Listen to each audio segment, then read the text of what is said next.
Welcome back to Studio 5. We live in a day and age of ever-increasing polarization. In the last year alone, political polarity, racial tensions, and concerns about religious freedom have all been on the upswing. Missing from all of it, though, seems to be a conversation about tolerance. Today's Studio 5 relationship contributor, Dr. Matt Townsend, is coming at that angle from the parenting perspective with ways to teach your own kids about tolerance. It's not that we can say necessarily one event triggered this topic. I just We've had a big year. Several headlines, but fair to say there have been some political comments the last little while that have you fired up. Huge. Oh boy, it got me going. I mean, and you know, they're politicians, right? So they're trying to do whatever they can do to get seen, to be heard. However, in the end, if you're making a comment about a religious group, Muslims, if you're making a comment about an ethnicity, if you're making a comment about Mexicans, and in order to sell immigration, you're in trouble. And so one of the things that I found is if we don't elevate eventually our talk, if we can't find more toleration, then we just stay polarized. And then our polarization, you can already see it just in what Mr. Trump has been saying lately. Now everybody's against everybody, and everybody just keeps throwing out their jabs. So, and my kids then ask me questions like, what do you think of that? Well, the kids are seeing this filtered, as you know, through Facebook and Snapchat and Twitter, and there's not context there. There's no context. And so what I wanted to do is figure out how do we elevate the talk for everybody? Let's start with our kids, but really let's start with everybody. And the number one way, and you got to remember this with everything, I can understand where you're coming from and not agree with you. I can even have compassion for you. When we saw refugees fleeing from Syria, we should feel immense compassion. These are people that don't want to have to leave. These are people that don't want to die in Syria. That human compassion. Do you remember that? And yet everyone starts shutting the borders, do this, do this. I get that we're afraid, but you can still even be afraid and still understand that a Syrian refugee is terrified. They don't want to do what they have to do. And so if I could just learn to understand, and that's hard because what happens is we're all in our own little silos. So one of the principles I teach is we've got to broaden the pool of understanding. Well, you strongly believe the more limited our life, the more limited then our understanding. That's right. And most of us live in very cliquey, very limited I mean, I sit there and I think, how many Muslims does my family even know? And let alone know generally or specifically. Have I ever had a meal with a Muslim brother? Have I ever talked to an imam? Have I ever gone to a mosque? And if I haven't, then we're not living broad enough. And then if all I do is make a comment or an agreement with what's going on politically, but I don't even know a Muslim person or I don't know an imam, then all of a sudden I'm probably living too shallowly in this area. I don't need to go to the border to understand immigration, but I can talk to everybody that's coming from Mexico or friends or neighbors that are coming from England, and I can just start to broaden myself. And when I broaden myself, my compassion and my ability to understand and even solve problems is broadened. It's the challenge to humanize those headlines, right? It's an ongoing challenge. How can we break past, though, the barriers? Because we're not always naturally connected to people who are different than us. We're not. And so one thing that's great about technology is you can go look at the internet and learn and grow. You can start taking classes. You can ask, and instead of just taking your kids to go watch a basketball game, go down to a mosque in your area and talk to somebody. Go find somebody that at a university, I mean, some of these universities have the most diverse groups, diverse organizations you can imagine, and they would all love to teach you about their beliefs, religious or non.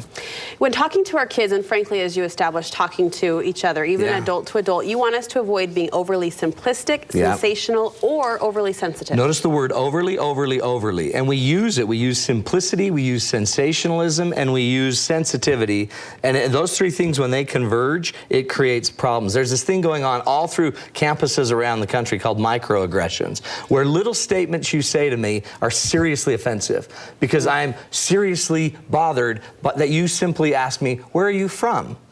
Now, however, if you understood what it was like to be a minority, you might not like the question, where are you from?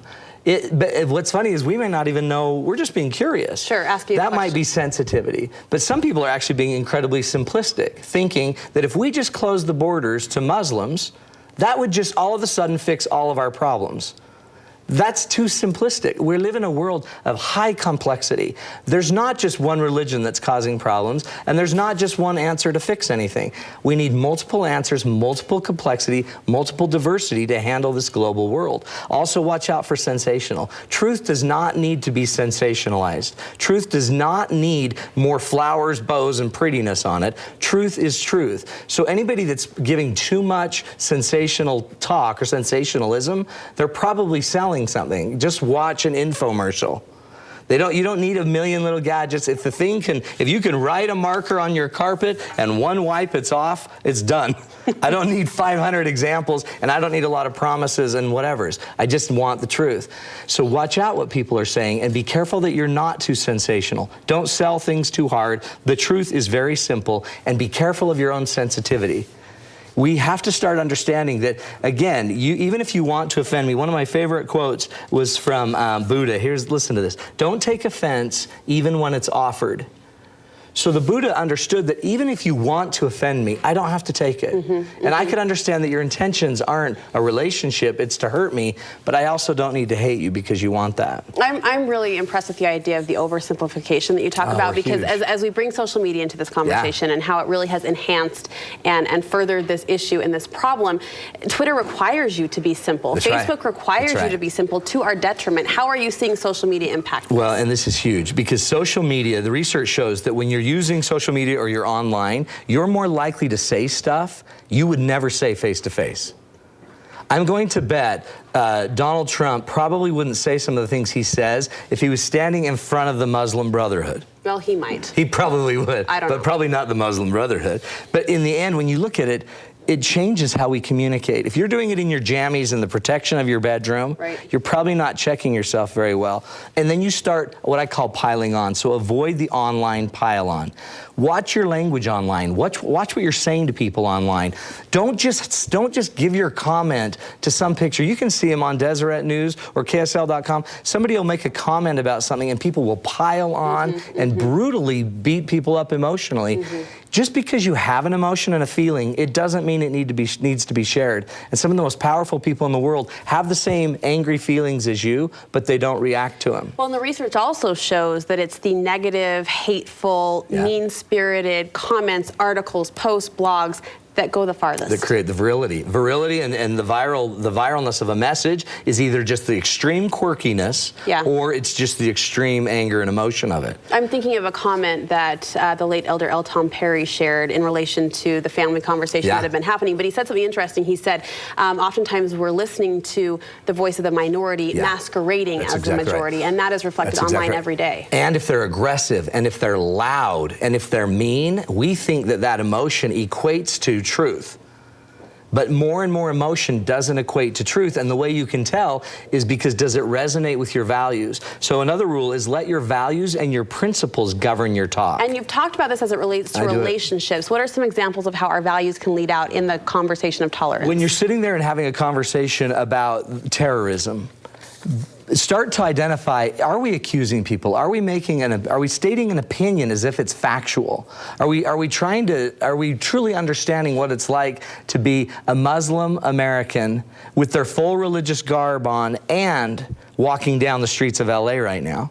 I mean, can you imagine that? And my principles, for example, I may not like certain things that are happening in immigration, but I honor more than just the laws of the land. That's not my only value. Another value I have is loving my neighbor. So if I also value loving my neighbor, then loving my neighbor has to be a part of how I handle my beliefs in immigration. And if I only get angry about immigration and I don't love my neighbor, then I'm not living my values. There's more values for all of us than one. So as we're seeing these big issues play out, from same-sex marriage to racial issues, political discourse, we're seeing those play out on the larger national stage. How can we make a difference, Matt, on the home front? This is, I'm telling you, the greatest thing I've learned in a long time. If you grew up with a homosexual brother or sister in your family, if you grew up as a Christian and you're a homosexual, you have an incredible opportunity to be a person that could still believe both and understand both and be one of the only people that might fully be able to see how they can come together. If you understand the Muslim world and you understand what's going on with terrorism, one of the most powerful things you could do is be the person that bridges that difference. Muhammad Ali just came out with a comment about what's going on. So did Kareem Abdul-Jabbar. These people that have always been able to know both sides, the American anti-terrorism thing and the Muslim world, they need to speak. If I'm a Mormon and I understand homosexual issues and problems that are going on, then I can play a really important role to help bridge the gap. It doesn't mean I have to agree with everything, but it does mean I can understand from a different point of view, but still part of the other point of view. And we've been seeing those bridges being built slowly, steadily, and it's really hope. It gives hope, I think, to the rest of us. And you know what else happens, though, is usually if not, we battle, and then we go to our separate corners. So a Mormon that is a homosexual pulls away and has to hide and leave. And what we need instead is that you stay in and help us understand and help us communicate, and vice versa.